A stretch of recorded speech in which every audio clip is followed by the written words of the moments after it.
TIFU, by letting my boyfriend's horrific personal hygiene run our relationship. By user Dubia Tager. I have been with my boyfriend, 22M, for over 2 years now. I first noticed he didn't have good personal hygiene before we even got together. I noticed he smelled sometimes. He's the loveliest guy and has the sweetest heart, so I could see past the bad sweat. After a few months of being together, I noticed it was much more. For example, his oral hygiene is awful. He barely brushes his teeth, only when I remind him. He says he does, but the plaque and state of his teeth says otherwise, starting to decay at the bottom on a few of them. Also, this one affects me the most, but he doesn't wipe his butt properly at all after going to the loo. I tried to forget about it the first couple times and put it to an accident. He used to dirty my sheets when he slept over my house, but then it started to get worse where I'd have to wash my sheets pretty much every week, which was expensive for me as a student. I talked to him about this crying and said how it affects me and how he needs to sort it ASAP.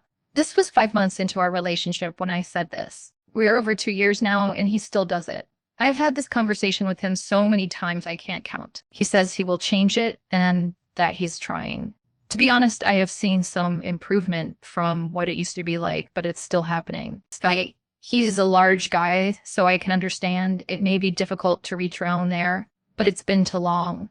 I reckon if he lost some weight, it would help. He's been trying to lose weight for the past 8 months, but I'm not really seeing any change. Assuming because his diet hasn't changed. I've been trying to support him through this too. I really appreciate some help with how to get some change. Maybe I'm not saying the right thing. It's like he doesn't care about it enough to stop it. It's as though he is comfortable being gross. I don't understand. Tell Doctor, I have allowed my boyfriend's bad hygiene to go mostly unnoticed for 2 years. From staining the bed with poop, decaying teeth from never brushing, and the worst part is he's reluctant to ever change. TIFU, by wanting to hook up in my car instead of a hotel. By user Fulvite. So I'm a young guy and I was recently at one of my friend's weddings. There was a lot of people there and we were having a pretty good time. During the night at the reception, I happened to meet this girl at my table. We were talking, having drinks together and getting to know each other. As the night was going on, the thought of going back to a hotel room came up, but I didn't really want to leave too far away from the party, so I brought up just going to my car and then coming back. When I said this, her face changed. She got pretty annoyed and said that she wouldn't feel comfortable in the car and that I was wrong for suggesting that at this wedding. Everything basically fell apart from that point, and we ended up just leaving each other alone the rest of the night. I definitely feel like I fucked up here for sure. Teal, Dr. TIFU, by mentioning to a girl about hooking up in my car at a wedding instead of leaving for a room, she got disgusted and ended up leaving me for the rest of the night. TIFU, by staying in touch with my psych ward friend. By user X-ray 1552, a few months ago, I was in a youth psych ward due to depression.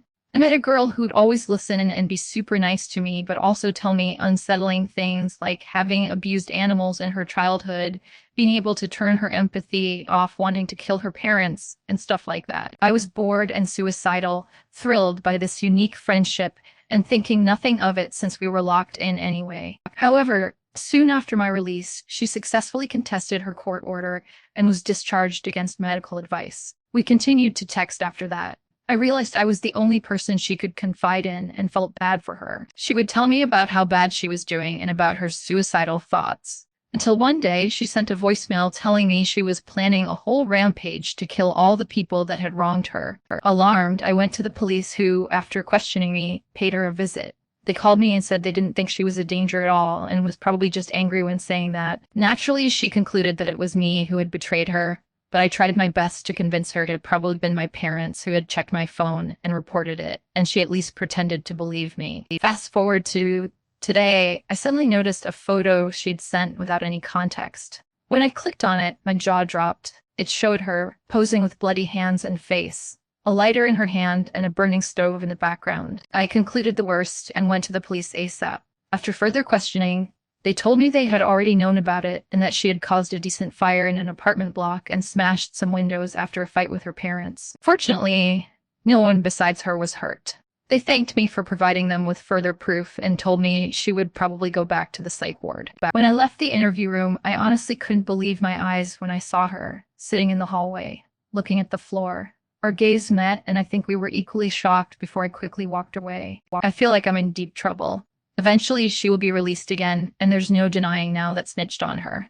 I have no trust in the judicial system's judgment anymore. The policeman told me she might be a danger to me, but she'll be locked up for a while now. And if the smallest thing happens, I can just call 911. This is your sign to not stay in touch with the suspect's psych ward friend, because that story might not end well.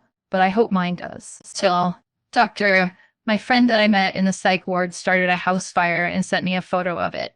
She saw me at the police station after testifying, and now I'm scared of what will happen. TIFU by making my wife laugh so hard she threw up in my car. Twice. By user buried Mundismaelias. Driving to get an ultrasound, my wife asked to stop for us to get some orange juice. She mentioned about an ad for an insurance company that had some dude with $1 on a fishing line. I do some work for an insurance company, so she said I should take notes. I said, good idea. I'll bring $1 on a fishing line to my next meeting. Apparently, that was such a beacon of distilled comedic imagery that she did a spit take, followed by laughter and vomiting in the footwell of my car. After apologies and immediate forgiveness from me, she went to take another drink. When we left, she asked which car to take, and I said mine. As she was drinking, not that I knew, eyes on the road, I muttered, should have taken your fucking car after all, and then she did it again. Yeah. Full-on blast of OJ on the front window, glove compartment, floor, and seat. We had to turn back for her to get changed and for me to clean the car, which I just did. And now I'm sat here waiting so we can go to the bloody ultrasound. Told her.